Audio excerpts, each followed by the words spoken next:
আজকে আমরা আরও কিছু সংখ্যা কার্ডের সাহায্যে তৈরি করব। প্রথমে আছে 105, একক, দশক, শতক লিখলাম। শতকের ঘরে 1 আছে, তাহলে আমি একটা 100-র কার্ড করব। এরপর দশকের ঘরে 0 আছে, তাহলে আমায় দশকের কোনো কার্ড করার দরকার নেই। এরপর চলে আসছি এককের ঘরে 5 আছে, তাহলে আমি যেহেতু এককের ঘরে 5 আছে তাই 5টা 1-এর কার্ড আঁকব। 1, 2, 3, 4, 5।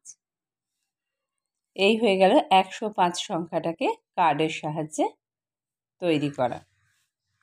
এরপর চলে আসি 424 সংখ্যাটিকে একক, দশক, শতকে লিখলাম।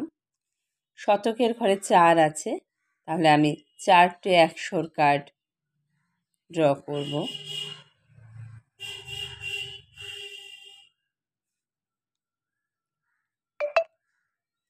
এরপর দশকের ঘরে 2 আছে, তাহলে আমি 2টো 10-এর কার্ড ড্র করব।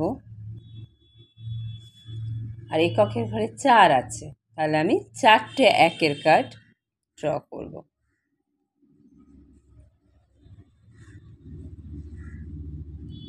এইভাবে আমরা 424 সংখ্যাটিকে কার্ডের সাহায্যে রিপ্রেজেন্ট করতে পারি। এরপরে চলে আসি 215, একক, দশক, শতক।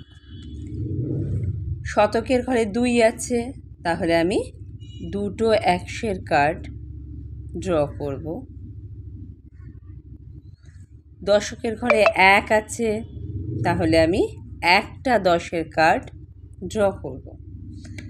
আর এককের ঘরে 5 আছে, তাহলে আমি 5টা 1-এর কার্ড ড্র করব। 3, 4, 5। এইভাবে আমরা 215 সংখ্যাটিকে সহজেই কার্ডের সাহায্যে রিপ্রেজেন্ট করতে পারি। আজ এইটুকুই।